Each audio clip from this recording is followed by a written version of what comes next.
পলাইছে সামিরা পলাইছে তাই সামিরার বিচার চাই আমাদের একটাই আমি আমাদের একটাই সামিরার বিচার চাই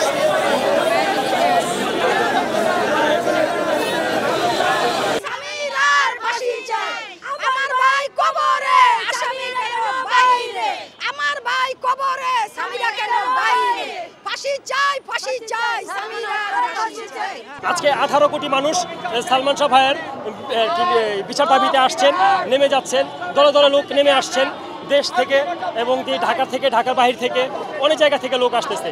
তো আমার একটা চাওয়া হচ্ছে সালমান শাহ ভাইয়ের বিচারটা যাতে এই বাংলার মাটিতে খুব দ্রুত হয়। আমি ফাঁসির দাবিতে আসছি। কাদের ফাঁসির দাবি? যারা সালমান শাহর মতো ভার্সেটাইল জিনিয়াস পটেনশিয়াল অভিনেতাকে নির্মমভাবে আজ থেকে 29 বছর আগে হত্যা করেছে, তাদের ফাঁসির দাবি। সালমান শাহকে হত্যা করা হয়েছে আজ 30 বছর 29 বছর হয়ে গেল। এতদিন পরে এসেও আদালত আবার প্রমাণ করে দিয়েছে যে সালমান শাহকে পরিকল্পিতভাবে হত্যা করা হয়েছে। কিন্তু বাংলাদেশে থাকা সত্ত্বেও আসামিরা এখনো পর্যন্ত একজন গ্রেপ্তার হয়নি। আইন তাদের গ্রেপ্তার করতে পারছে না। কেন পারছে না? এখানে কি সামিরার পক্ষ থেকে কোনো অপশক্তি বা প্রভাবশালী কোনো লোক কাজ করছে, নাকি অন্য কোনো সমস্যা আছে, নাকি আমরা আজকে এটাই দাবি জানাচ্ছি এই প্রেস ক্লাবে এসে।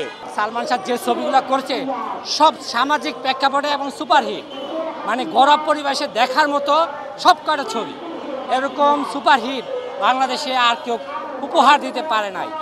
তাই আমরা চাই সামিরাকে দ্রুত ধরে তাকে ধরলেই সব রহস্য বেরিয়ে যাবে। জন্মের অনেক আগে সালমান শাহ হত্যা হয় এন্ড আমার জন্মের পর আমি যখন আমার আব্বু আম্মুকে দেখতাম তারা সালমান শাহ অনেক বড় ফ্যান ছিল এন্ড আমার আব্বু সালমান শাহ অনেক স্টাইল কপি করতো। তো আমার কাছে সেটা খুবই ভালো লাগতো। সালমান শাহ যেরকম মানুষ ছিল আমরা যতটুকু জানি তার ব্যাপারে, তার পার্সোনালিটি, তার ব্যবহার, তারপর হচ্ছে তার পোশাক আশাক, সে একজন স্টাইল আইকন ছিল।